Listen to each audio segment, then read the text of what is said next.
Welcome to லெட்லன் CTET exam preparation classes வந்து நம்ம பார்த்துட்டு இருக்கோம். ஸோ லாஸ்ட் 2 டேஸாக வந்து கொஞ்சம் ஒர்க் இருந்ததுனால கிளாஸஸ் வீடியோ வந்து போட முடியலை. அக்கார்டிங் டு டைம் டேபிள் படி கிளாஸஸ் போட முடியலை.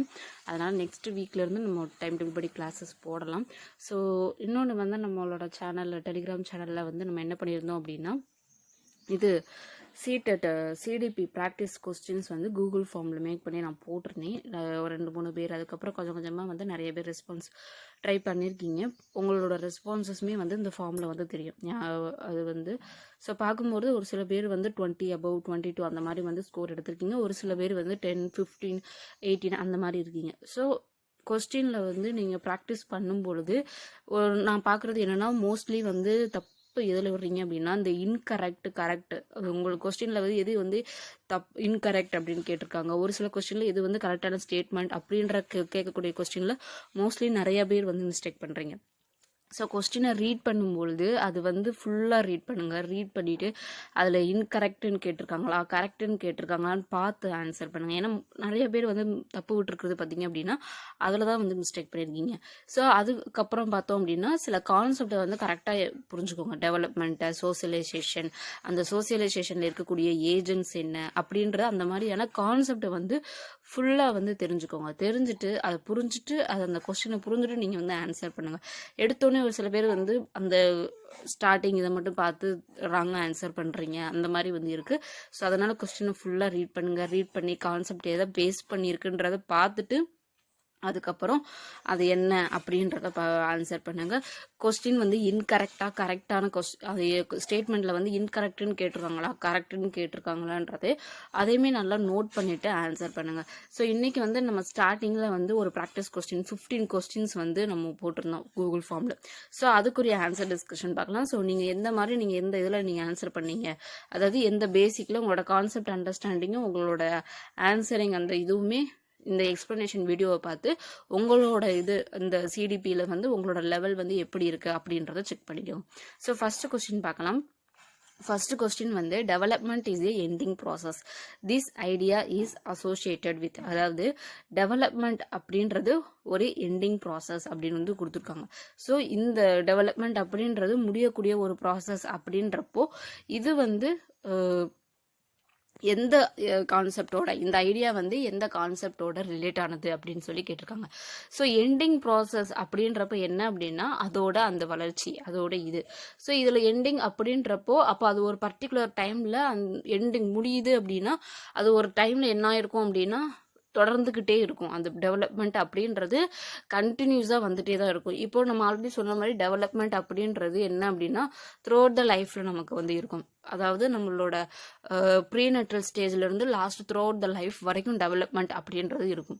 ஸோ அப்போ அது வந்து வந்துக்கிட்டே இருக்கும்போது ஒரு பர்டிகுலர் டைமில் வந்து அது எண்ட் ஆகுது. அப்போது அந்த எண்ட் ஆகிற ப்ராசஸ்க்கு முன்னாடி அந்த டெவலப்மெண்ட் அப்படின்றது என்னென்னா வளர்ச்சி அடைஞ்சுக்கிட்டே தொடர்ந்துக்கிட்டே இருக்கும், ஒரு கண்டினியூ ப்ராசஸில் வரும். ஸோ இதில் பார்த்தோம்னா இது வேறு எதோட அதுக்கு வந்து ரிலேட் இருக்கும் அப்படின்னா கிடையாது. ஏன்னா அந்த எண்டிங் ப்ராசஸ் அப்படின்றது முடியுது. அப்போ அந்த முடிகிறது அப்படின்றது அதுக்கு முன்னாடி ஒரு தொடர்ச்சி நிலை அந்த டெவலப்மெண்ட் இருக்குன்றது இருக்கும். அப்போ இந்த கருத்து எதோட தொடர்புடையது அப்படின்னு கேட்டிருக்காங்க.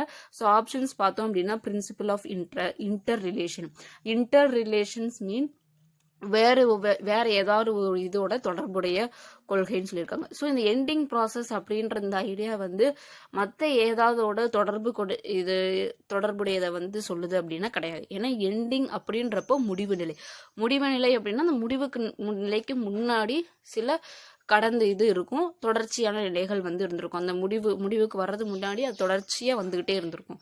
ஸோ அதில் வந்து மற்ற இதோட ஒப்பிட்டு சொல்கிறது, மற்ற இதோட ஒன்று சேர்ந்து இருந்திருக்கக்கூடியது அப்படின்றது இருக்குமானா இருக்காது. So principle of interrelation அப்படின்றது வராது. Second option principle of continuity, தொடர்ந்து வந்துக்கிட்டே இருக்கிறது. ஸோ அப்போ அந்த தொடர்ந்து கண்டினியூட்டி அப்படின்றது என்னாகும் அப்படின்னா ஒரு பர்டிகுலர் டைமில் என்னாகும் அப்படின்னா ஸ்டாப் ஆகும். ஸோ டெவலப்மெண்ட் அப்படின்றது நம்மளோட ப்ரீநேட்டல் ஸ்டேஜில் இருந்து கண்டினியூ ஆகிக்கிட்டே லாஸ்ட் த்ரூ அவுட் த லைஃப்பில் ஒரு பர்டிகுலர் டைமில் ஹியூமனோட ஒரு இதில் வந்து என்னாகும் அப்படின்னா அந்த கண்டினியூட்டி என்னாகும் அப்படின்னா எண்ட் ஆகும். ஸோ அந்த எண்டிங் ப்ராசஸ் அந்த ஐடியாவை இது என்ன சொல்லுது அப்படின்னா கனெக்ட் பண்ணுது. ஸோ அப்போ development is a ending process அப்படின்னா எதோட அசோசியேட்டட் ஆகுது அப்படின்னா பிரின்சிபல் ஆஃப் கண்டினியூட்டி. இது principle of integration, principle of இன்ட்ராக்ஷன்லாம் கிடையாது, principle of continuity. Next question number 2.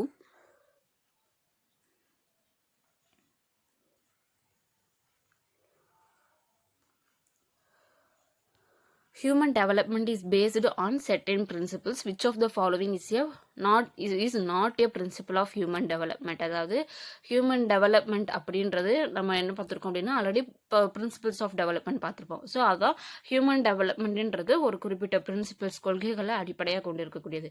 So அப்போ அதில் கீழே கொடுத்துருக்க 4 ஆப்ஷனில் எது வந்து பிரின்சிபல் கிடையாது அப்படின்னு கேட்டிருக்காங்க, நாட் அப்படின்னு கேட்டிருக்காங்க. ஸோ எது கிடையாதுன்னு கேட்டிருக்காங்க. ஆப்ஷன்ஸ் என்னென்ன அப்படின்னா sequentiality, general to specific, reversible, continuity. So sequential அப்படின்னா அந்த ஆர்டர் வைஸ், இப்போ வந்து நமக்கு இந்த சாஃப்லோகார்டியல், ப்ராக்சிமோடஸ்டியல் அந்த மாதிரி நம்ம சீக்வன்ஸ் சொல்கிறோம். ஸோ அப்படின்னா என்ன அப்படின்னா ஒரு பர்டிகுலர் அந்த வளர்ற அந்த வீதம் வந்து அந்த வளர்ச்சி அடையக்கூடிய ஒவ்வொரு ஸ்டேஜ் அது பார்த்தோம் அப்படின்னா எல்லாத்துக்குமே சேமாக தான் இருக்கும். இப்போ வந்து சீக்வன்ஷியலில் சாஃப்லோகார்டியல்னு சொல்கிறோம் அப்படின்னா ஃபஸ்ட்டு ஹெட்டில் ஆரம்பிச்சு அதுக்கப்புறம் நம்ம கால் வரைக்கும். So head to to. அதே இது ப்ராக்சிமோடஸ்டியல் அப்படின்னா நமக்கு உள்ளே இருக்கக்கூடிய ஒரு சென்ட்ரல் பார்ட் வந்து வளர்ந்ததுக்கப்புறம் அதை சார்ந்து இருக்கக்கூடிய அவுட்டர் பார்ட் வந்து டெவலப் ஆகும். ஸோ அது வந்து சென்ட்ரல் டு ஜென்ரல் அப்படின்ற மாதிரி, சென்ட்ரல் டு அவுட்டர் அப்படின்றது. ஸோ சீக்வன்ஷியலி அப்படின்னு பார்த்தோம் அப்படின்னா அந்த சீக்வன்ஷியலி அப்படின்றது one of the principle of human development. So இது வந்து பாசிட்டிவானது. நமக்கு வந்து எது கிடையாதுன்னு கேட்டிருக்காங்க. Second one general to specific. அதாவது இப்போ நம்ம ஜென்ரல் டு ஸ்பெசிஃபிக்னா அதே தான். இப்போ எப்படி ப்ராக்சிமோடஸ்டியல்ல சென்டர்ல இருந்து அவுட்டர் சொல்றோமோ அதே மாதிரி ஜென்ரல் ஒரு பொதுவான வளர்ச்சியிலிருந்து ஒரு குறிப்பிட்ட வளர்ச்சி. இப்போ காமனா இப்போ ஒரு குழந்தை வந்து வளர ஆரம்பிக்க அப்படின்னா ஜென்ரலான ஒரு டெவலப்மெண்ட் இருக்கும். இந்த நமக்கு வந்து அந்த கிராஸ் மோட்டார் ஸ்கில்ஸ் வந்து வர்றது, நமக்கு பேசிக்கா இருக்கக்கூடிய டெவலப்மெண்ட், ஒவ்வொரு ஆர்கனோட டெவலப்மெண்ட், இது எல்லாமே ஜென்ரலா இருக்கலாம். ஸோ பர்டிகுலர் அடுத்த ஒரு ஏஜுக்கு போனதுக்கு அப்புறம் ஒவ்வொரு குழந்தைங்களுக்கும் அவங்களோட இதுக்கு அவங்களோட இப்போ எக்ஸாம்பிளா ஃபைன் ஆர்ட்ஸ் ஸ்கில்ஸ் சொல்லலாம், வேற ஏதாவது அவங்களுக்கு ஒரு ஸ்கில்ஸ் இருக்கலாம், டெவலப்மெண்ட் இருக்கலாம். ஸோ அதான் வந்து ஜென்ரல்ல இருந்து ஸ்பெசிஃபிக் போகிறது. ஸோ இதுவுமே one of the principle of development. அடுத்து வந்து ரிவர்சிபிள் டெவலப்மெண்ட் அப்படின்றப்ப இப்போ ஒரு டெவலப்மெண்ட் வந்து நம்ம அடைஞ்சிருக்கோம். ஸோ இப்போ இந்த ஒரு ஏஜ்ல இப்போ 2 to 6 இயர்ஸ்ல லாங்குவேஜ் டெவலப்மெண்ட் அப்படின்னா அது திருப்பி ரிவர்ஸ் ஆகும், திருப்பி அந்த டெவலப்மெண்ட் இதாகும், ரிவர்ஸ் ஆகும், வராமல் போகும் அப்படின்னு சொல்ல முடியுமா அப்படின்னா கிடையாது. எப்பயுமே ஒரு டெவலப்மெண்ட் வந்து ரிவர்ஸ் அப்படின்னு சொல்லிட்டு எந்த ஒரு பிரின்சிபல் கிடையாது. ஸோ ரிவர்சிபிள் வராது. Last one continuity. ஆல்ரெடி வந்து பிரின்சிபல் ஆஃப் கண்டினியூஷன் அப்படின்ற ஒரு இதுவுமே நம்ம வந்து பார்த்துருக்கோம் பிரின்சிபல்ஸில். ஸோ லாஸ்ட் ஆப்ஷனுமே வந்து one of the principle of human development. So எது வந்து பிரின்சிபல் ஆஃப் ஹியூமன் டெவலப்மெண்ட் கிடையாது, எது வந்து பிரின்சிபல் கிடையாது அப்படின்னா ரிவர்சபிள் திரும்பி அந்த ரிவர்ஸ் ஆகக்கூடிய. ஸோ இப்போ ஒரு ஸ்டேஜில் இருந்து நம்மளால திரும்பி பின்னாடி இருக்கக்கூடிய ஒரு ஸ்டேஜுக்கு வர முடியுமானா வர முடியாது. ஸோ செகண்ட் கொஸ்டினுக்கு ஆப்ஷன் வந்து ஆப்ஷன் 3 வந்து ஆன்சர். ரிவர்சபிள் அதுதான் வந்து பிரின்சிபல் கிடையாது. Next third question, at lower classes playway method of teaching is based on. அதாவது இப்போ இந்த 1 to 5th ஸ்டாண்டர்ட் அந்த மாதிரியான லோயர் ஸ்டாண்டர்ட் கிளாஸஸ்ல வந்து நம்ம இந்த பிளேவே மெத்தட் விளையாட்டு மூலியமா நம்ம வந்து டீச் பண்றது, கற்பிக்கிறது அப்படின்றது எதை அடிப்படையாக கொண்டது அப்படின்னு வந்து கேட்குறாங்க. ஸோ ஃபர்ஸ்ட் ஆப்ஷன் என்ன, theory of physical education programs. Physical education program, அதாவது ஏன்னா பிளேவேன்னு கொடுக்குறதுனால ஒரு சில பேர் வந்து என்ன நினைக்கலாம்னா பிசிக்கல் எஜுகேஷன் ப்ரோக்ராம்னால இருக்கலாம் அப்படின்னு நினைக்கலாம். Second one principles of methods of teaching. அதாவது மெத்தட்ஸ் ஆஃப் டீச்சிங்ல நம்ம நிறைய படிச்சிருப்போம், எந்தெந்த மெத்தட்ஸ் மூலியமா சொல்லி கொடுக்கலாம் அப்படின்னு சொல்லிட்டு. ஸோ அந்த ஆப்ஷன் கொடுத்துருக்காங்க. Third one psychological principles of development and growth. அதாவது நம்ம இந்த மாதிரி படிக்கிற அந்த டெவலப்மெண்ட்னா என்ன, க்ரோத்னா என்னன்னு சொல்லிட்டு சைக்காலஜிக்கல் பிரின்சிபல்ஸ் தியரிஸ் நிறைய படிப்போம். ஸோ அதில் வந்து ஒரு குழந்தைங்களுக்கு அவங்களோட மைண்ட் எப்படி இருக்கும், ஒரு ஹியூமன் பீயிங்கோட மைண்ட் எப்படி இருக்கும், அவங்களுக்கு எப்படி வந்து நம்ம இது பண்ணணும், ஹேண்டில் பண்ணணும், அந்த மாதிரியான ஒரு சைக்காலஜிக்கல் பிரின்சிபல்ஸ் வந்து இருக்கும். ஸோ அந்த இது அதை வந்து சொல்லியிருக்காங்க. லாஸ்ட் ஆப்ஷன் வந்து sociological principles of teaching. Sociological அந்த சோசியலைசேஷன் அந்த மாதிரியான sociological principles of teaching. So இந்த பிளேவே மெத்தட் அப்படின்னா குழந்தைங்களோட என்ன சொல்லலாம் அப்படின்னா இண்டிவிஜுவல் டிஃப்ரென்சஸ், அவங்களோட இன்ட்ரெஸ்ட், அவங்களுக்கு என்ன பிடிக்கும் அப்படின்ற அந்த மாதிரியான அவங்களோட சைக்காலஜி, ஒவ்வொரு குழந்தைங்களோட சைக்காலஜிக்கு இதை வந்து நம்ம இது பண்ணுறது, அவங்களோட டெவலப்மெண்ட் அண்ட் க்ரோத்துக்கு உண்டான சைக்காலஜிக்கல் பிரின்சிபிள்ஸ் அதை பேஸ் பண்ணி தான் இந்த பிளேவே மெத்தட் வந்து இருக்கும். ஸோ இதில் இந்த பிளேவே மெத்தடில் வந்து நம்ம ஃபிசிக்கல் எஜுகேஷன் ப்ரோக்ராமோ மெத்தட்ஸ் ஆஃப் டீச்சிங் அப்படின்னோ சோசியலஜிக்கல் பிரின்சிபிள்ஸ் ஆஃப் டீச்சிங்னோ சொல்ல முடியாது. ஏன்னா இந்த பிளே மெத்தடில் பார்த்தீங்க அப்படின்னா இப்போ நம்ம பசில்ஸ் கொடுத்து நீங்கள் அது மூலியமாக குழந்தைங்களுக்கு டீச் பண்ணுறீங்க, இல்லாட்டி வேறு ஏதாவது ஒரு ஆக்டிவிட்டி கொடுத்து வந்து டீச் பண்ணுறீங்க அப்படின்னா அது மூலியமாக நம்ம குழந்தைங்களோட எதை வந்து நம்ம அனலைஸ் பண்ணலாம்னா அவங்களோட டெவலப்மெண்ட் எந்த அளவுக்கு அவங்களோட இன்டெலெக்சுவல் டெவலப்மெண்ட்டாக இருக்கலாம், ஃபிசிக்கல் டெவலப்மெண்ட்டாக இருக்கலாம், காக்னேட்டிவ் டெவலப்மெண்ட்டாக இருக்கலாம். அது மூலிமா அந்த குழந்தைங்களோட வளர்ச்சியை வந்து நம்ம என்ன பண்ண முடியும் அப்படின்னா இந்த மாதிரியான ஆக்டிவிட்டீஸ் மூலிமா நம்மளால் கண்டுபிடிக்க முடியும். ஸோ இது எந்த அடிப்படையில் வந்து இருக்குது அப்படின்னா பிளேவே மெத்தட் அப்படின்றது psychological principles of development and growth. Third option வந்து correct. Next, fourth question, understanding the principle of development of a child helps a teacher in. அதாவது கொஸ்டின் என்ன அப்படின்னா குழந்தைங்களோட அந்த principles of development, list of principles of development சொல்லியிருக்கோம். So அந்த டெவலப்மெண்ட்டை வந்து ஒரு டீச்சர் வந்து புரிஞ்சுக்கிறது அது அவங்களுக்கு எப்படி ஹெல்ப்ஃபுல்லாக இருக்கும் அப்படின்றத கொஸ்டின் கேட்டிருக்காங்க. ஆப்ஷன் ஃபர்ஸ்ட் ஒன் வந்து identifying the economic background of the learner. அந்த பிரின்சிபிள்ஸ் டெவலப்மெண்ட், அதாவது அந்த பிரின்சிபிள்ஸ் ஆஃப் டெவலப்மெண்ட்டோட பிரின்சிபிள்ஸை வந்து தெரிஞ்சுக்கிறதுனால டீச்சர்ஸ் வந்து என்ன பண்ண முடியும், அந்த குழந்தைங்களோட எக்கனாமிக் பேக்ரவுண்டை வந்து கண்டுபிடிக்க முடியும். ஸோ இது வந்து கிடையாது. ஏன்னா குழந்தைங்களோட அந்த பிரின்சிபிள்ஸ் அதை வந்து நம்ம அண்டர்ஸ்டாண்ட் பண்ணிக்கிறது, குழந்தைங்களை வந்து நம்ம எப்படி ஹேண்டில் பண்ணுறது, அவங்களுக்கு புரிகிற அளவுக்கு, அவங்களுக்கு சாட்டிஸ்ஃபைடாக, அவங்களுக்கு எப்படி நமக்கு வந்து புரிய வைக்கலாம், கொண்டுட்டு போகலாம், ஒரு டீச்சிங்கை ஒரு கான்செப்டை கொண்டுட்டு போகலாம், அவங்களோட டெவலப்மெண்ட்டை நம்ம எப்படி இன்க்ரீஸ் பண்ணலாம், அந்த மாதிரி தான் வந்து அதை வந்து நம்ம கரெக்டாக கொண்டுட்டு போகிறதுக்காக தான் அந்த பிரின்சிபிள்ஸ் ஆஃப் டெவலப்மெண்ட் வந்து நமக்கு ஹெல்ப் பண்ணும். ஸோ அது வந்து குழந்தைங்களோட எக்கனாமிக் ஸ்டேட்டஸையோ அவங்களோட பேக்ரவுண்ட் ஸ்டேட்டஸையோ வந்து தெரிஞ்சுக்கிறதுக்காக கிடையாது. குழந்தைங்களோட டெவலப்மெண்ட் என்ன, அவங்களுக்கு எப்படி வந்து அவங்களோட இண்டிவிஜுவல் டிஃபரன்சஸ், அவங்களோட இதை வந்து நம்ம எப்படி கேட்டர் பண்ணுறது, அவங்களுக்கு எப்படி நம்ம டீச் பண்ணுறது, டிஃபரன்ஷியேட்டட் இன்ஸ்ட்ரக்ஷன் எப்படி கொடுக்குறது, அந்த இதுக்கு ஹெல்ப் பண்ணக்கூடியதான் இந்த பிரின்சிபிள்ஸ் ஆஃப் டெவலப்மெண்ட் வந்து டீச்சர்ஸ்க்கு வந்து ரொம்பவே ஹெல்ப்ஃபுல்லாக இருக்கும். ஸோ இது வந்து எக்கனாமிக் பேக்ரவுண்டை வந்து தெரிஞ்சுக்கிறதுக்காக கிடையாது, எதுக்கு வந்து நம்ம டீச் பண்ணணும் குழந்தைங்களுக்கு அப்படின்றதுக்காகவும் கிடையாது. லாஸ்ட் ஆப்ஷன் சோசியல் ஸ்டேட்டஸ், குழந்தைங்களோட சோசியல் ஸ்டேட்டஸை வந்து தெரிஞ்சுக்கிறதுக்காக அதெல்லாம் கிடையாது. குழந்தைங்களுக்கு எப்படி டீச் பண்ணலாம், ஒவ்வொரு குழந்தைங்களும் அவங்களோட எபிலிட்டிக்கு ஏற்ற மாதிரி எப்படி டீச் பண்ணலாம், அவங்களோட டெவலப்மெண்ட் லெவல் எப்படி இருக்கோ அதுக்கு ஏற்ற மாதிரி எப்படி டீச் பண்ணலாம் அப்படின்றதுக்காக தான். ஸோ கொஸ்டின் நம்பர் 4க்கு ஆன்சர் வந்து option 3, effectively catering to the different learning styles of learners. Next, question number 5, development of concepts is primarily a part of. அதாவது இப்போ நம்ம வந்து நிறைய கான்செப்ட், எந்த ஒரு கான்செப்டாக இருந்தாலும் சரி, இப்போ நம்ம ஏதோ கொடுக்கக்கூடிய அந்த நம்ம படிக்கக்கூடிய கான்செப்ட்ஸ் அதோட டெவலப்மெண்ட், இல்லாட்டி வேறு ஏதாவது ஒரு விதமான கான்செப்டோட டெவலப்மெண்ட், இது எல்லாமே எதோட முதன்மையானதுன்னு கேட்டிருக்காங்க. Primarily concepts is primarily a part of, எதோட முதன்மையானது அப்படின்னு கேட்டிருக்காங்க. ஸோ ஆப்ஷன்ஸ் வந்து intellectual development, physical development, social development, emotional development. So கேட்டிருக்கிறது டெவலப்மெண்ட் ஆஃப் கான்செப்ட்ஸ். நம்ம வந்து ஒரு இதை புரியக்கூடிய ஒரு விஷயம், இப்போ ஒரு கான்செப்ட் அது வந்து புக்கில் இருந்தாலும் சரி, வேறு ஏதாவது நீங்கள் வந்து மீடியாவில் இருந்தோ ஏதாவது மற்றவங்ககிட்ட இருந்தோ தெரிஞ்சுக்கக்கூடிய எந்த ஒரு விஷயமா இருந்தாலும் அதோட வளர்ச்சி, அதை வந்து நீங்கள் அண்டர்ஸ்டாண்ட் பண்ணிக்கக்கூடிய விதம் பார்த்தீங்க அப்படின்னா அது எதோட இன்ட்ராக்ட் ஆகும், எதோட ரிலேட் ஆகும் அப்படின்னா காக்னிட்டிவோட ரிலேட் ஆகும். ஸோ காக்னிட்டிவ் அப்படின்றப்போ நம்மளோட இன்டெலிஜென்ஸ் அந்த மாதிரியான அந்த இதில் நமக்கு என்ன ஆகும் அப்படின்னா ரிலேட் ஆகும். ஸோ இதில் வந்து physical development, social development, emotional development அப்படின்னு பார்த்தீங்கன்னா ஃபிசிக்கல் வந்து நமக்கு அந்த உடல் சம்மந்தப்பட்ட நம்மளோட உடல் வளர்ச்சி, சோசியல் அப்படின்றது நம்ம சோசியல் நம்மளோட சொசைட்டியில் நம்மளோட அதோட நார்ம்ஸ் தெரிஞ்சுக்கிட்டு அதில் வந்து நம்ம ப்ராப்பராக இருக்கக்கூடிய அந்த ஒரு இது. எமோஷனல் டெவலப்மெண்ட் அப்படின்றது என்ன அப்படின்னா நம்ம எமோஷனை எப்படி வந்து ஹேண்டில் பண்ண தெரிஞ்சுக்கிறோம், ஸ்டெபிளாக இருக்கக்கூடிய அந்த ஒரு எபிலிட்டி, அது எல்லாமே இதில் இன்க்ளூட் ஆகும் அப்படின்னா எமோஷனல் டெவலப்மெண்ட்டில் இன்க்ளூட் ஆகும். ஸோ இன்டலெக்சுவல் டெவலப்மெண்ட் அப்படின்றது லைக் எ காக்னிட்டிவ் டெவலப்மெண்ட், நம்மளோட புரிதல் திறன், நம்மளோட மெச்சுரேஷன், நம்ம ஒரு விஷயத்தை பார்க்குறோம், தெரிஞ்சுக்கிறோம், கேட்குறோம் அப்படின்னா அதை அண்டர்ஸ்டாண்ட் பண்ணக்கூடிய விதம். ஸோ அதுதான் வந்து டெவலப்மெண்ட் ஆஃப் கான்செப்ட்ஸ்.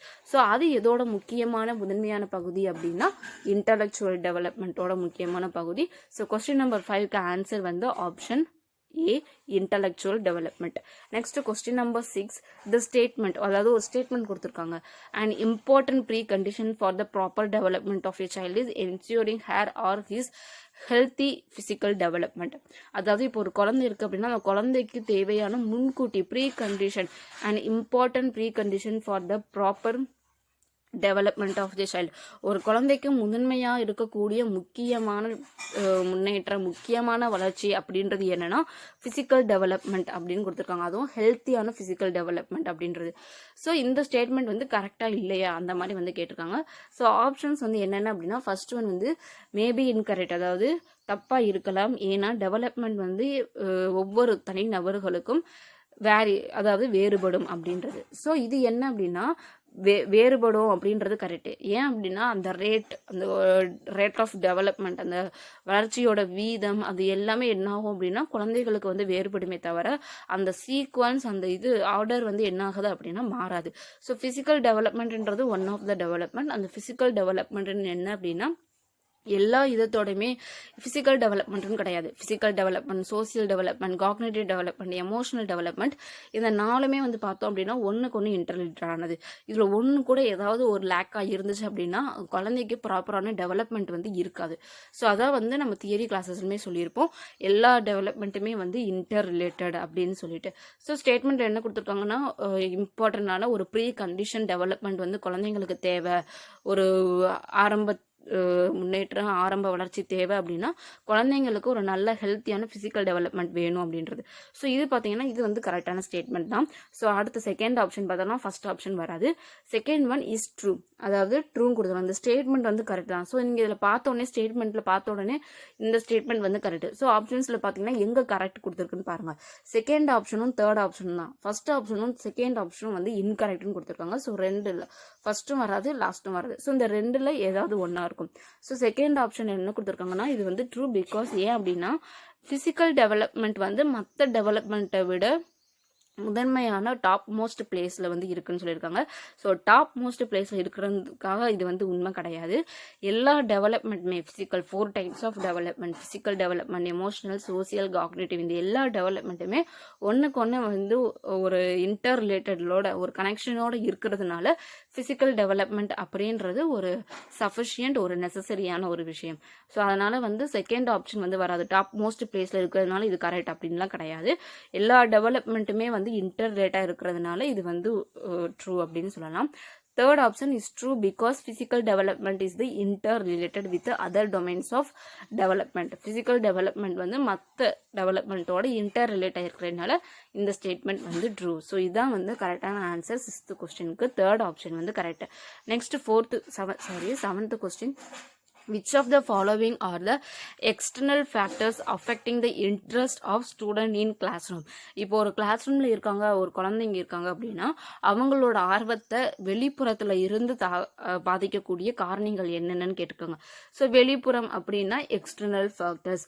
அதே வந்து இன்டர்னல் அப்படின்னா குழந்தைங்களோட எமோஷனலாக இருக்கலாம், குழந்தைங்களோட அந்த ஹெல்த் இஷ்யூ, இல்லாட்டி வேற ஏதாவது காக்னிட்டிவ் இன்டெலிஜென்ஸ் சம்மந்தப்பட்டது, மைண்ட் சம்மந்த மென்டல் ஆக்டிவிட்டி, அது மாதிரியான அது இருக்கிறது வந்து நம்ம இன்டர்னல்னு சொல்லலாம். எக்ஸ்டர்னல் அப்படின்றது வெளியில இருந்து பாதிக்கக்கூடிய காரணிகள், அதாவது என்விரான்மெண்ட்டாக இருக்கலாம். அதுக்கப்புறம் அந்த குழந்தைய சுற்றி இருக்கக்கூடிய அந்த என்விரான்மெண்ட், இல்லாட்டி ஏதாவது நாய்ஸ். இப்போ ஏதாவது உங்களுக்கு வெளியில இருந்து இப்போ ஒருத்தர் படிச்சுட்டு இருக்கீங்க, திடீர்னு வெளியில இருந்து ஒரு சத்தம் உங்களுக்கு ரொம்ப வந்து டிஸ்டர்பன்ஸாக இருக்குது, உங்களால் உங்களோட இன்ட்ரெஸ்டே போயிடுது அப்படின்னா ஸோ அது வந்து ஒரு எக்ஸ்டர்னல் ஃபேக்டர். ஸோ அப்போ இந்த மாதிரி கீழே கொடுத்துருக்குற 4 ஆப்ஷனில் எது வந்து குழந்தைங்களோட இன்ட்ரெஸ்ட்டை வந்து பாதிக்கக்கூடிய வெளிப்புற காரணி, எக்ஸ்டர்னல் ஃபேக்டர்ஸ் என்ன அப்படின்னு கேட்டிருக்காங்க. ஸோ ஆப்ஷன்ஸ் பார்த்தோம் அப்படின்னா ஃபர்ஸ்ட் ஒன் வந்து எமோஷன்ஸ் அண்ட் சென்டிமெண்ட்ஸ். எமோஷன்ஸ் வந்து என்ன அப்படின்னா ஆல்ரெடி சொன்ன மாதிரி இது வந்து என்ன அப்படின்னா குழந்தைங்களுக்கு உள்ளவே இருக்கக்கூடியது. ஸோ இது வந்து என்ன அப்படின்னா internal factors, is not a external factor. Second one culture and training. So culture அப்படின்றது நம்மளோட சொசைட்டியில் இருக்கக்கூடிய ஒரு பகுதி, ட்ரைனிங்குமே அப்படின்றது நம்மளோட சொசைட்டிலையோ நம்ம சுற்றி இருக்கக்கூடிய ஒரு இடத்துல இருக்கக்கூடியது. ஸோ கல்ச்சர் அப்படின்றப்போ சொசைட்டி நம்ம இருக்கக்கூடிய இடம் அப்படின்னு பார்க்கும்போது அது வந்து ஒரு என்விரான்மெண்ட்ல இருக்கக்கூடியது. ஸோ என்விரான்மெண்ட்ல இருந்து நம்மள ஒரு இதை பாதிக்குது அப்படின்னா அது வந்து ஒரு external factor. So second option வந்து என்ன அப்படின்னா external factor. Third one attitudes of the students. So attitude of the ஸ்டூடெண்ட்டுமே வந்து என்ன அப்படின்னா குழந்தைங்களோட அந்த ஆக்டிவிட்டி, அவங்களோட அந்த பிஹேவியர், அந்த இது. ஸோ அதுவுமே வந்து என்ன அப்படின்னா internal factor. Last one goals and motives. அந்த குழந்தைக்குன்னு இருக்கக்கூடிய லட்சியம், அவங்களோட அந்த ஒரு இன்ட்ரெஸ்ட், அந்த இது, அதுவே வந்து பாதிக்கும் அப்படின்னா அந்த குழந்தைக்குள்ளே இருக்கக்கூடிய அந்த ஒரு விஷயம். ஸோ இதுவுமே வந்து என்ன அப்படின்னா இன்டர்னல் ஃபேக்டர். ஸோ இதில் எது எக்ஸ்டர்னல் ஃபேக்டர் அப்படின்னு பார்த்தோம் அப்படின்னா கல்ச்சர் அண்ட் ட்ரைனிங் மட்டும்தான் வந்து external factor. So question number 7க்கு ஆன்சர் வந்து option B. Next question number 8, which one of the following is the true statement corresponding to the cephalocordial principle of the child's development. So கொஸ்டின்ல என்ன கேட்டிருக்காங்க, எது வந்து true அப்படின்னு கேட்டிருக்காங்க, எது உண்மையானதுன்னு கேட்டிருக்காங்க, எதை பற்றி உண்மையானதுன்னு கேட்டிருக்காங்க. cephalocordial principle of child's development. அந்த சீக்வன்ஸ் ஆஃப் சைல்டு டெவலப்மெண்ட்ல 2 இருக்கும், cephalocordial, proximodal. cephalocordial அப்படின்னா ஹெட் டு டோ, அதே ப்ராக்சிமோடஸ்டியல் அப்படின்னா சென்டர் டு அவுட்டர். ஸோ இப்போ இதில் சாஃப்லோகார்டியல் அப்படின்றது இங்கே கீழே கொடுத்துருக்க ஆப்ஷனில் எதுன்னு பாருங்க, ஹெட் டு டோன்னு சொல்லியிருக்கோம் சாஃப்லோகார்டியல்னா. ஸோ ஆப்ஷனில் ஃபர்ஸ்ட் ஒன் வந்து development is from head to food, தலையிலிருந்து பாதத்தை நோக்கி. அதே இது second one development is from food to head, அதாவது பாதத்தில் இருந்து தலைக்கு போகிறதுன்னு சொல்லியிருக்காங்க. ஸோ இது வராது, ஏன்னா ஃபர்ஸ்ட் தலையிலிருந்து ஆரம்பிச்சு அதுக்கப்புறம் நம்மளோட பாதம் நோக்கி போகும். அடுத்து வந்து third one development is from middle to periphery, middle இருந்து ஆரம்பிக்கிறதுன்னு சொல்லியிருக்காங்க. ஸோ இது கிடையாது. Last one none of the above, எதுவுமே கிடையாதுன்னு சொல்லியிருக்காங்க. ஆல்ரெடி பிரின்சிபல் ஆஃப் டெவலப்மெண்ட்ல சொல்லியிருப்போம், இது வந்து முக்கியமானது, அந்த சீக்வன்ஸ் வந்து முக்கியமானது அப்படின்னு சொல்லியிருப்போம். 2 இது, அது ப்ராக்சிமோடஸ்டியல், இன்னொன்று சாஃப்லோகார்டியல். சாஃப்லோகார்டியல் அப்படின்றது ஹெட் டு டோ, ப்ராக்சிமோடஸ்டியல்ன்றது சென்டர் டு அவுட்டர். அதாவது முதல்ல முக்கியமான நம்மளோட மைய இது வந்து உருவானதுக்கப்புறம் வெளியில் மற்ற இது வந்து உருவாகக்கூடியது. ஸோ அதான் வந்து ப்ராக்சிமோடஸ்டியல். ஸோ இங்கே சாஃப்லோகார்டியலை பற்றி சரியான ஸ்டேட்மெண்ட் வந்து எது அப்படின்னா ஃபர்ஸ்ட் ஆப்ஷன் தான், development is from head to foot. So question number 8க்கு ஆன்சர் வந்து option a. Next question number 9, proximodistal. So next அடுத்த கொஸ்டின் வந்துருச்சு, அந்த சீக்வன்ஸில் second one, proximodistal trend of development is directed from. So சாஃப்லோகார்டியல்ன்றப்ப நம்ம என்ன சொன்னோம் அப்படின்னா ஹெட் டு டோன்னு சொன்னோம். ப்ராக்சிமோடஸ்டியல்ன்றது சென்டர் டு அவுட்டர், நம்மளோட பாடியில் சென்டர் பார்ட் டெவலப் ஆனதுக்கப்புறம் நம்மளோட அவுட்டர் பார்ட் டெவலப் ஆகும். ஸோ எக்ஸாம்பிள் நம்மளோட இப்போ நம்ம வந்து ஸ்பைனல் கார்டு வந்து நல்லா டெவலப் ஆனதான் நம்மளால என்ன பண்ண முடியும் அப்படின்னா ஸ்ட்ரைட்டாக உட்காரவோ இல்லாட்டி எந்திச்சு நம்மளால நடக்கவோ முதல்ல முடியும். ஸோ அப்போ அந்த மாதிரி சென்டர் இது வந்து உருவானதுக்கப்புறம் நம்மளோட அவுட்டர் இது வந்து டெவலப் ஆகுறது, அதுதான் வந்து ப்ராக்சிமோடஸ்டியல் டெவலப்மெண்ட். ஸோ கொடுத்துருக்குற ஆப்ஷன்ஸில் எது வந்து அந்த ப்ராக்சிமோடஸ்டியல் டெவலப்மெண்ட்டில் ரிலேட் ஆகுதுன்னு பாருங்கள். First option from head to toe. So இதில் பார்த்தோன்னே நீங்கள் வந்து என்னடா ஹெட் டு டோன்னு போட்டுருந்து கன்ஃபியூஸ் ஆகாதீங்க. அதுக்கு அடுத்து, ஏன்னா ஹெட் டு டோமே ஒன் ஆஃப் த ப்ராக்சிமோடஸ்டியல். ஏன்னா நமக்கு ஹெட் தான் ஃபர்ஸ்ட் சென்டர், ஏன்னா நமக்கு தலை வந்து அந்த நம்மளோட பிரெயின்ல இருந்து ஒரு ஃபங்க்ஷன் வந்து கரெக்டாக இல்லை, டெவலப்மெண்ட் இல்லை அப்படின்னா நம்மளோட ஹோல் பாடியும் வந்து கரெக்டாக இதாகாது. ஸோ அதனால ஹெட் டு டோமே வந்து ஒரு டைப் ஆஃப் ப்ராக்சிமோடஸ்டியல் தான். ஹெட்டு வந்து நமக்கு என்னன்னா ஒரு சென்டர் பார்ட் மாதிரி, அது நல்லா இதாயிருச்சு அப்படின்னா நம்மளோட அடுத்த வளர்ச்சி வந்து என்னாகும் அப்படின்னா பாதம் வரைக்கும் நல்லா இருக்கும். ஸோ அதான் வந்து ஹெட் டு டோ. ஸோ அதை பார்த்துட்டு கன்ஃபியூஸ் ஆயிடாதீங்க. அதுக்கு அடுத்து ஒரு ஸ்டேட்மெண்ட் இருக்கு, அதையும் பாருங்க. From head to toe and from outside the body to centre. Outside the body to centre கிடையாது, அப்படியே ஆப்போசிட்டாக கொடுத்துருக்காங்க. சென்டர் டு, இது இங்கே வரணும், இது இங்கே வரணும். From centre to outside அப்படிதான் வரணும். ஸோ ஃபர்ஸ்ட் ஆப்ஷன் வராது. Second one from head to toe and from the centre of the body to out side.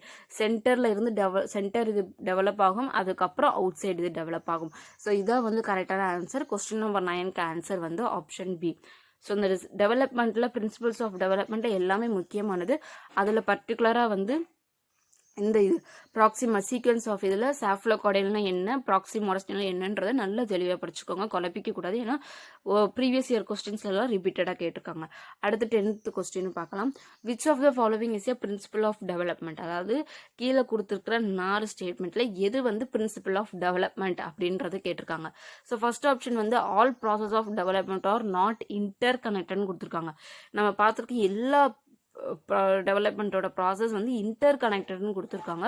So அப்படி பார்த்தோம் அப்படின்னா இன்டர் கனெக்டட் அப்படின்லாம் சொல்லவே முடியாது. அதுக்கப்புறம் it does not proceed at the same pace for all. அதாவது எல்லாருக்கும் ஒரே மாதிரியான விதத்தில் வந்து டெவலப்மெண்ட் அப்படின்றது இருக்காது. ஸோ இந்த ஸ்டேட்மெண்ட்ல என்ன சொல்றாங்க அப்படின்னா ரேட் ஆஃப் த டெவலப்மெண்ட்டை சொல்றாங்க, அந்த வளர்ச்சி வீதம் அப்படின்னு சொல்லுவோம். ஸோ அந்த வளர்ச்சி வீதத்தை தான் சொல்லியிருக்காங்க.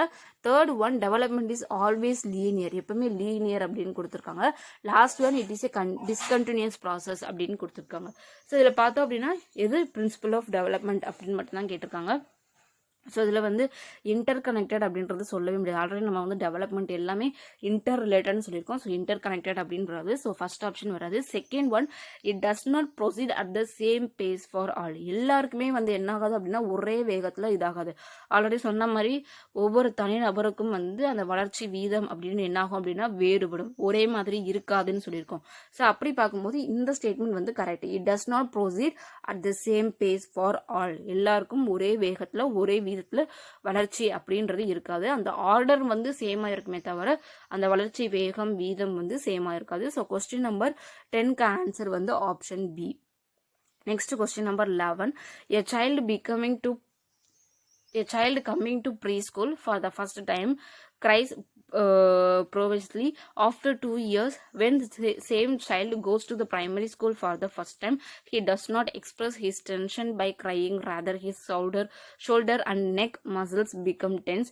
This change in his behavior can be explained on the basis of which of the following principles.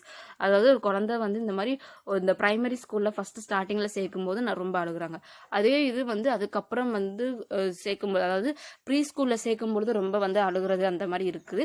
அதே இது பிரைமரி ஸ்கூல்ல சேர்க்கும் போது அந்த மாதிரியான கேரக்டர் இல்லை, அந்த மாதிரியான பிஹேவியர் இல்லை, எந்த ஒரு அழுகை எந்த மாதிரியான ஒரு அடம்பிடிக்கிறது அந்த மாதிரி எதுவுமே இல்லை. அந்த குழந்தை பாட்டுக்கு பிரைமரி ஸ்கூலுக்கு போக ஆரம்பிக்கு. ஸோ இந்த மாதிரியான குழந்தைகளோட பிஹேவியர்ல வரக்கூடிய அந்த மாற்றம் எந்த பிரின்சிபிள், எந்த டெவலப்மெண்ட் பிரின்சிபிளை வந்து பேஸ் பண்ணி இருக்கு அப்படின்னு கேட்காங்க. ஸோ ஆப்ஷன் வந்து என்ன அப்படின்னா, development proceeds in A sequential manner, development is gradual, development is different in different people, development is characterized by differentiation and integration. So இதில் பார்த்தீங்க அப்படின்னா உங்களுக்கு ஸ்டேட்மெண்ட்லேயே தெரியும், அந்த ஒரு குழந்தை வந்து அந்த குழந்தையோட எதில் இதாயிருக்கு அப்படின்னா அதோட பிஹேவியரில் சேஞ்சஸ் ஆயிருக்கு. ஸோ வளர்ச்சியில் எதுவுமே வந்து இல்லை. ஸோ அப்படி பார்க்கும்பொழுது sequential manner, gradual, different in different people, அதாவது நம்ம என்ன சொல்லியிருக்கோம் அப்படின்னா அந்த டெவலப்மெண்ட் அப்படின்றது அந்த வீதம், அந்த ரேட் ஆஃப் டெவலப்மெண்ட் வந்து டிஃப்ரென்ஸ் ஆயிருக்கும்னு சொல்லியிருக்கோம். ஸோ அது பார்க்கும்பொழுது இந்த குழந்தை என்ன பண்ணியிருக்குன்னா அண்டர்ஸ்டாண்ட் பண்ணியிருக்கு. ஸோ அந்த ஒரு இப்போ ஸ்டார்டிங்கில் வந்து போகும்போது அழுகிற குழந்தை அடுத்த ஒரு ஸ்டேஜுக்கு போகும்போது என்ன ஆகுது அப்படின்னா அழுகலை. ஸோ நல்லபடியாக வந்து குழந்தை அந்த ஸ்கூலுக்கு போகிறாங்க. ஸோ அந்த இதில் என்ன ஆகுது அப்படின்னா பிஹேவியரில் வந்து அந்த சேஞ்சஸ் வந்து வருது. ஸோ இது எதனால் பார்த்தீங்க அப்படின்னா பிரின்சிபிள், அந்த development is characterised by differentiation and integration. அந்த டிஃப்ரென்ஷியேஷன் அப்படின்றது அந்த வளர்ச்சி விதம், அந்த ரெண்டுக்கும் உண்டான அந்த டிஃப்ரென்சஸ் குழந்தைங்க அந்த ப்ரீ ஸ்கூலில் போக ஸ்டார்ட் ஆனதுக்கப்புறம் அந்த குழந்தைங்க என்ன பண்ணியிருக்கோம் அப்படின்னா அந்த என்விரான்மெண்ட்டை வந்து அண்டர்ஸ்டாண்ட் பண்ணி எது கரெக்டு எது வந்து அவங்களுக்கு இதாக இருக்கும் அப்படின்ற அந்த ஒரு டிஃப்ரென்ஷியேஷன், இன்டகிரேஷன், அவங்களோட டெவலப்மெண்ட், அந்த ஃபிசிக்கல் டெவலப்மெண்ட், காக்னிட்டிவ் டெவலப்மெண்ட், முக்கியமாக எமோஷனல் டெவலப்மெண்ட், அடுத்து சோசியல் டெவலப்மெண்ட். இதில் இம்பார்ட்டண்ட்டாக இருக்கிறது social development, emotional development. So அந்த ஒரு என்விரான்மெண்ட்லேருந்து இன்னொரு என்விரான்மெண்ட்டுக்கு போகிறாங்க. ஸோ அது வந்து இந்த குழந்தைக்கு என்ன ஆகுது அப்படின்னா புதுசாக இருக்காது, அதே சேம் என்விரான்மெண்ட் தான். என்னென்னா மற்றபடி அந்த மெத்தட்ஸ், அந்த ஆக்டிவிட்டீஸ், அந்த குழந்தைங்களோட இது என்ன ஆகும்னா கூட கொஞ்சம் வந்து என்ன ஆகும் அப்படின்னா டெவலப் ஆகுமே தவிர அது எந்த ஒரு இதுவுமே கிடையாது, நெகட்டிவானது கிடையாது. ஸோ அப்படி பார்க்கும்பொழுது இதில் வந்து சீக்வன்ஷியல் மேனரோ கிரேஜுவலோ டிஃப்ரெண்ட் இன் டிஃப்ரெண்ட் பீப்புள் அந்த கான்செப்ட் வந்து வராது. இது எதை பேஸ் பண்ணியிருக்கிறதுனா இம்பார்ட்டன்ட் இன்டகிரேஷன், அடுத்து வந்து differentiation. So development is characterised by differentiation and integration. So question number 11க்கு ஆன்சர் வந்து option d. Next question number 12, development proceeds from dash to dash. அதாவது ஆல்ரெடி நம்ம சொல்லியிருக்கோம் டெவலப்மெண்ட் அப்படின்றது ப்ரீவியஸ் கொஸ்டின்ஸ், அதாவது இப்போ பார்த்ததையே முன்னாடி இருந்த கொஸ்டின்லேயுமே ஒரு ஆப்ஷன்ஸில் சொல்லியிருப்போம். அதாவது எது வந்து டெவலப்மெண்ட்டில் பிரின்சிபல் கிடையாதுன்னு ஒரு கொஸ்டினில் என்னென்ன பார்த்துருந்தோம் அப்படின்னா சீக்வன்ஷியல் பார்த்துருந்தோம், கண்டினியூட்டி பார்த்துருந்தோம், ஜென்ரல் டு ஸ்பெசிஃபிக்னு பார்த்துருந்தோம். ஸோ அப்போ ஒரு டெவலப்மெண்ட் அப்படின்றது எப்படி இருக்கும் அப்படின்னா ஜென்ரல் டு ஸ்பெசிஃபிக், ஒரு பொதுவான வளர்ச்சியிலிருந்து தான் என்னாகும் அப்படின்னா ஒரு குறிப்பிட்ட வளர்ச்சிக்கு போகும். ஸ்டார்டிங்கில் வந்து ஒரு ஃபிசிக்கல் வந்து எல்லாருக்குமே போதுமான அளவு வந்து அந்த வளர்ச்சி அடைகிறதுன்னு என்ன இருக்கும் அப்படின்னா ஒன்று போல் இருக்கும். ஃபிசிக்கல் டெவலப்மெண்ட்டில் ஆர்கன்ஸோட டெவலப்மெண்ட், பிரெயினோட டெவலப்மெண்ட், இந்த மாதிரியான அந்த ஒரு சில அந்த ஸ்ட்ரக்சர்ஸ் டெவலப்மெண்ட் எல்லாமே காமனாக இருக்கும். அதே இது ஒரு ஏஜுக்கு அப்புறம் என்ன ஆகும் அப்படின்னா அவங்களோட ஸ்கில்ஸ் டெவலப்மெண்ட், மற்ற எமோஷனல், அதுக்கப்புறம் வந்து சோஷியல் டெவலப்மெண்ட், இதெல்லாம் என்ன ஆகும் அப்படின்னா ஒரு பர்டிகுலர் ஸ்டேஜில் என்ன ஆகும் அப்படின்னா வேரி ஆகும். ஸோ அந்த இதுக்கு வந்து போயிடுவோம். ஸோ அதில் வந்து என்னென்னா ஒவ்வொருத்தவங்க ஒவ்வொரு இதில் ஸ்பெசிஃபிக்காக இருப்பாங்க, டெவலப்மெண்ட் வந்து ஸ்பெசிஃபிக்காக இருக்கும். ஸோ அதுதான் டெவலப்மெண்ட் வந்து என்னாகும் அப்படின்னா proceeds from general to specific.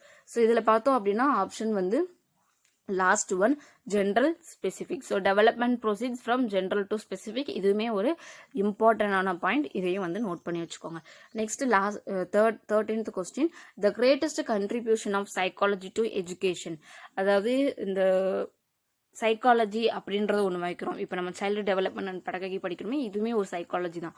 So இந்த சைக்காலஜி கான்செப்ட்ஸ், இந்த சைக்காலஜி வந்து எஜுகேஷனில் அந்த சைக்காலஜியோட கிரேட்டஸ்ட் கான்ட்ரிபியூஷன், அதோட முக்கியமான அதோட பெரிய பங்கு என்ன அப்படின்னு கேட்காங்க.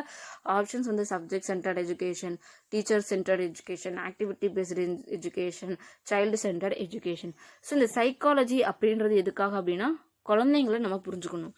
குழந்தைங்களோட எபிலிட்டி என்ன, அவங்களோட திங்கிங், அவங்களோட இன்ட்ரெஸ்ட் என்ன, அவங்களுக்கு ஏற்ற மாதிரி எப்படி நம்ம இது பண்ணணும் அப்படின்றது தான். ஏன்னா ஒவ்வொரு குழந்தைங்களோட மென்டல் ஆக்டிவிட்டி, மென்டல் லெவல், அந்த அவங்களோட திங்கிங் ப்ராசஸ் எல்லாமே ஒன்று போல இருக்குமானா இருக்காது. ஒவ்வொரு குழந்தைங்களும் ஒவ்வொரு விதமான விஷயத்தில் இன்ட்ரெஸ்டடாக இருப்பாங்க. அவங்களுக்கு பிடிச்ச விஷயங்கள், அவங்களோட எபிலிட்டி என்ன ஆகும் அப்படின்னா டிஃபர் ஆகும். ஸோ அது வந்து நம்ம தெரிஞ்சுக்கணும். அதுக்கு ஏற்ற மாதிரி நம்ம குழந்தைங்களுக்கு டெவலப்மெண்ட்டை வந்து நம்ம உருவாக்கணும், லேர்னிங்கை வந்து நம்ம கொடுக்கணும். அப்படின்றது எல்லாமே எதை பேசிஸாக வச்சு கொடுக்குறோம் அப்படின்னா சைக்காலஜி வச்சு தான் நம்ம பேசிஸாக கொடுக்குறோம். ஸோ அந்த சைக்காலஜின்றது எதுக்காகனா குழந்தைங்களை நம்ம அண்டர்ஸ்டாண்ட் பண்ணிக்கிறதுக்காக. ஸோ அப்போ அது எதோட ரிலேட் ஆகும் அப்படின்னா child centred education, child centred எஜுகேஷனோட தான் என்ன ஆகும் அப்படின்னா ரிலேட் ஆகும். ஸோ சைக்காலஜி அப்படின்றது எஜுகேஷனில் எதுக்கு முக்கியமாக பங்கு வகிக்கும் அப்படின்னா child centred education. So question number 13க்கு ஆன்சர் வந்து ஆப்ஷன், லாஸ்ட் ஆப்ஷன் வந்து கரெக்டான answer. Next question number 14, heredity is considered as a dash social structure. அதாவது நம்ம சோசியல் ஸ்ட்ரக்சரில் வந்து ஹெரிடிட்டி அப்படின்றது எது முக்கியமாக எப்படிப்பட்டது அப்படின்னு கேட்டிருக்காங்க. நம்மளோட மரபு இது அப்படின்றது எந்த அளவுக்கு எப்படி பார்க்கப்படுதுன்னு கேட்டிருக்காங்க.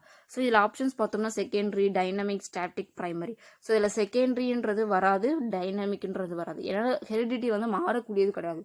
நமக்கு கடத்தப்பட்ட ஒரு விஷயம் அது அப்படியே வந்து செட்டாக இருக்கிறதா. ஸோ அப்படி பார்க்கும்பொழுது இதில் நமக்கு வந்து கன்ஃபியூஸ் ஆகுறது வந்துன்னா ஒன்று வந்து ஸ்டாட்டிக், ஏன்னா மாறாது. இன்னொன்று என்னென்னா ப்ரைமரி. ஸோ இதில் பார்த்தீங்க அப்படின்னா 2 ஆன்சருமே வந்து வர்ற மாதிரி இருக்கும். ஸ்டாட்டிக்காகவும் இருக்கும், ப்ரைமரி. மோஸ்ட்லி ரெண்டுமே வந்து ஹெரிடிட்டி, சோசியல் ஸ்ட்ரக்சரில் ஹெரிடிட்டியை பற்றி உணர்த்தக்கூடிய இதுதான் இந்த ரெண்டுமே, ஸ்டாட்டிக் அண்டு பிரைமரி. ஸோ ரெண்டுமே வந்து பெஸ்ட்டாக தான் இருக்கும் இந்த கொஸ்டினுக்கு. ஸோ கொஸ்டின் நம்பர் 14க்கு வந்து ஆன்சர்ஸ் பார்த்தோம் அப்படின்னா ஸ்டாட்டிக் ஆர் பிரைமரி, ரெண்டுமே வந்து அதுக்கு ரிலேட்டடாக இருக்கக்கூடியதான். ஏன்னா மாறாத விஷயம் ஹெரிடிட்டி. ஒரு குழந்தைக்கு இந்த ஹெரிடிட்டி இருக்குது அப்படின்னா அந்த ஹெரிடிட்டி வந்து மாறாது, அந்த சோசியல் ஸ்ட்ரக்சரில் வந்து மாறாது. அதே மாதிரி முதன்மையானதுமே இந்த ஹெரிடிட்டி தான். ஸோ 2 ஆப்ஷனுமே வந்து இதாக இருக்கும். Next last one, which of the following is a predominantly heredity related factor. கீழே கொடுத்துருக்க 4 ஆப்ஷன்ல எது வந்து ஹெரிடிட்டி ரிலேட்டட் ஃபேக்டர்னு கேட்டிருக்காங்க. நம்மளோட மரபு சார்ந்த பண்பு அப்படின்னு கேட்டிருக்காங்க, காரணின்னு கேட்டிருக்காங்க. First option colour of the eye, second one participation in the social activities, third one attitude towards peer group, last one thinking pattern. So நமக்கு வந்து ஹெரிடிட்டி ரிலேட்டட் அப்படின்னா நம்ம இதையுமே சொல்லியிருக்கோம். அந்த ஹெரிடிட்டி அப்படின்ற கிளாஸ்லேயே சொல்லியிருக்கோம். ஹேர் கலர், அப்புறம் வந்து நம்மளோட கலர் ஆஃப் த ஐஸ், அதுக்கப்புறம் நம்மளோட பாடி ஸ்ட்ரக்சர் லீனாக இருக்கிறதா இல்லாட்டி கொஞ்சம் வந்து ஷவுட்டாக இருக்கிறது, இந்த மாதிரியான நிறைய விஷயங்களை நம்ம ஹெரிடிட்டி ரிலேட்டட் ஃபேக்டர்னு சொல்லிட்டு நம்ம சிடிபி தியரி கிளாஸஸ்லுமே நம்ம சொல்லியிருக்கோம். ஸோ அப்படி பார்க்கும்போது கீழே கொடுத்துருக்க 4 ஆப்ஷன்ஸில் எது வந்து ஹெரிடிட்டி ரிலேட்டட் ஃபேக்டர், அது என்ன கேட்டாங்க ப்ரீடாமினன்ட்லி ரொம்ப முக்கியமான முதன்மையான ஹெரிடிட்டி ரிலேட்டட் ஃபேக்டர் எதுன்னு கேட்டிருக்காங்க. நீங்கள் கூட பார்க்கலாம் திங்கிங் பேட்டர்ன், ஆட்டிடியூட் டுவர்ட்ஸ், அதையுமே நீங்கள் யோசிக்கலாம். So predominantly heredity related factor பார்த்தோம் அப்படின்னா கலர் ஆஃப் த ஐஸ். ஏன்னா ஒரு சில பேருக்கு அந்த இது அப்படியே வந்து மரபுன்றது அப்படியே கடத்தப்படும். ஸோ அப்போ அந்த கலர் ஆஃப் த ஐஸ்மே வந்து ஒரு ஹெரிடிட்டி ரிலேட்டட் ஃபேக்டர் தான், ப்ரீடாமினேட்டாக இருக்கக்கூடியது. ஸோ கொஸ்டின் நம்பர் 15க்கு ஆன்சர் வந்து ஆப்ஷன் ஏ. ஸோ இன்றைக்கி வந்து நம்ம ஸ்டார்டிங்கில் ஃபஸ்ட்டு ஸ்டார்ட் பண்ண நம்ம அந்த CDP practice test question 15 question கொடுத்துருந்தோம். ஸோ அதில் வந்து நீங்கள் நிறையா பேர் வந்து அதை வந்து ட்ரை பண்ணியிருக்கீங்க, ப்ராக்டிஸ் பண்ணியிருக்கீங்க, சால்வ் பண்ணியிருக்கீங்க. ஸோ அது நல்லதான். இதுலேயே வந்து உங்களுக்கு தெரியும் நீங்கள் எந்தெந்த இதில் வந்து இன்னும் நீங்கள் டெவலப் பண்ணணும், இன்னும் வந்து ப்ராக்டிஸ் பண்ணணும் அப்படின்றது உங்களுக்கு தெரியும். ஸோ இந்த மாதிரியான கொஸ்டின் கொடுக்குறது, ப்ராக்டிஸ் பண்ணுறது அப்படின்றது உங்களுக்கு ஹெல்ப்ஃபுல்லாக இருக்கா இல்லையா அப்படின்றதையுமே கமெண்ட் பண்ணுங்கள். அண்ட் நம்ம வந்து ஒரு வெப்சைட்மே க்ரியேட் பண்ணியிருக்கோம். அதில் வந்து நம்ம இந்த மாதிரி கூகுள் ஃபார்மை நான் க்ரியேட் பண்ணி நான் அதில் வந்து நான் அப்லோட் பண்ணுறேன். அதில் நீங்கள் நீங்கள் ப்ரிப்பேர் பண்ணுறது எல்லாமே வந்து இந்த எக்ஸாமுக்கு வந்து பார்த்தீங்கன்னா சீட்டெட்டுக்கு வந்து சிடிபியில் வந்து ஸ்ட்ராங்காக இருக்கணும். ஸோ உங்களுக்கு சிடிபி வந்து கிளியர் பண்ணிடணும். நீங்கள் அவங்களுக்கு சிடிபியில் வந்து எவ்வளோ கேட்பாங்க அப்படின்னா 30 மார்க்ஸ் வந்து கேட்பாங்க. ஸோ அப்போ நீங்கள் ஸ்கோர் பண்ணுறது பார்த்தீங்க அப்படின்னா 30 மார்க்ஸுக்கு குறைஞ்சது ஒரு 26 தான் வந்து மினிமம் மார்க். ஸோ அந்த இதுக்கு கீழே நீங்கள் குறையாமல் பார்த்துக்கோங்க. 26 இல்லை அதுதான் வந்து மினிமம். ஸோ அதுக்குள்ளே வந்து நீங்கள் அதுக்கு மேலே ஒரு 28 ஒரு 27 அந்த மாதிரி வச்சுட்டு நீங்கள் இந்த 26 மெயினாக வச்சுக்கிட்டு இல்லாட்டி நீங்கள் வந்து 30 எடுக்கணும் அப்படின்றத வச்சு நீங்கள் இது பண்ணால் மட்டுமே உங்களால் வந்து 20 அபவ் எடுக்க முடியும். அந்த 30 மார்க்லேயே வந்து நம்ம 25 எடுத்தால் போதும் 26 எடுத்தால் போதும்னு பார்த்தீங்கன்னா அதுக்கு கீழே தான் உங்களுக்கு மார்க் வரும். ஸோ 30 அப்படின்றதே நீங்கள் 30க்கு 30 எடுக்கணும் அப்படின்ற அந்த மாதிரியான ஃபிக்ஸோட நீங்கள் ப்ரிப்பேர் பண்ணி நீங்கள் கொஸ்டின்ஸ் எல்லாம் ப்ராக்டிஸ் பண்ணீங்க அப்படின்னா அபவ் 26 ஆர் 25 வந்து எடுத்துட முடியும். ஸோ இந்த மாதிரி வந்து நீங்கள் ப்ரிப்பேர் பண்ணுங்கள். டெய்லி சிடிபி வந்து ப்ராக்டிஸ் பண்ணுங்கள். நெட்டில் வந்து நிறைய ப்ராக்டிஸ் புக்ஸுமே அவைலபிளாக இருக்குது. நானுமே வந்து உங்களுக்கு இந்த டெஸ்ட் லிங்க் இந்த மாதிரி கூகுள் ஃபார்ம் டெஸ்ட் லிங்க் வந்து அனுப்புகிறேன். வெப்சைட்லேயுமே அப்லோட் பண்ணுறேன். உங்களுக்கு டைம் கிடைக்கும்போது நீங்கள் அதை சால்வ் பண்ணி நீங்கள் வந்து பாருங்கள். ஸோ அதனால் சிடிபியில் வந்து நீங்கள் உங்களுக்கு அபவ் 20 அதாவது 25க்கு மேலே ஆர் 26க்கு மேலே இருக்கணும். எய்ம் வந்து சிடிபியில் 30 மார்க்ஸுக்கு 30 எடுக்கணுன்றதை எய்ம் பண்ணி படிச்சிங்கன்னா உங்களால் சிடிபியில் வந்து நல்லா ஸ்கோர் பண்ண முடியும். ஸோ அதர் சப்ஜெக்ட்ஸ்க்குமே நீங்கள் அந்த மாதிரி வந்து ஃபிக்ஸ் பண்ணி நல்லா ப்ராக்டிஸோட படிச்சிங்கன்னா உங்களால் அழகாக ஸ்கோர் பண்ணிடலாம். ஸோ அதை எப்படி வந்து நம்ம ப்ரிப்பேர் பண்ணணும், எப்படி நீங்கள் வந்து ப்ரிப்பேர் பண்ணணுன்றதை நான் அடுத்த வீடியோவில் இல்லாட்டி நெக்ஸ்ட் கம்மிங் வீடியோஸில் வந்து நான் போடுறேன். ஆனால் சிடிபியில் வந்து டெய்லி வந்து ப்ராக்டிஸ் பண்ணிகிட்டே இருங்க. நீங்கள் மற்ற சப்ஜெக்ட்ஸில் தமிழ், இங்கிலீஷ், சயின்ஸ், மேக்ஸ் அந்த மாதிரி இதில் வந்து நீங்கள் கான்சென்ட்ரேட் பண்ணாலும் ஈவினிங் இல்லாட்டி ஏதாவது அந்த ஒரு நாளில் வந்து ஒரு டேயில் வந்து ஏதாவது ஒரு டைமில் சிடிபியை வந்து நீங்கள் ஒரு கிளான்ஸ் பாருங்கள். எடுத்த நோட்ஸை வந்து ரீட் பண்ணுறது, அது ப்ளஸ் ப்ரீவியஸ் இயர் கொஸ்டின்ஸை வந்து ப்ராக்டிஸ் பண்ணுறது, இந்த மாதிரி இப்போ நான் அனுப்புகிற இந்த மாதிரி கூகுள் ஃபார்ம் டெஸ்ட்டை வந்து நீங்கள் ட்ரை பண்ணுறது, இதுவுமே வந்து உங்களுக்கு ப்ராக்டிஸ் மாதிரி இருக்கும். ஸோ சிடிபியை வந்து ரெகுலராக வந்து நீங்கள் ப்ராக்டிஸ் பண்ணிகிட்டே இருங்க. அதான் வந்து உங்களுக்கு பெஸ்ட்டாக இருக்கும். ஸோ இந்த வீடியோ புரிஞ்சிருக்கும் அப்படின்னு நினைக்கிறேன். இதை வச்சு நீங்கள் உங்களோட நீங்கள் அட்டன் பண்ணும்போது எப்படி இருந்தது, இந்த வீடியோ பார்க்கும்போது எப்படி இருந்தது அப்படின்றதையுமே கமெண்ட் பண்ணுங்கள். தேங்க்யூ ஃபார் வாட்சிங்.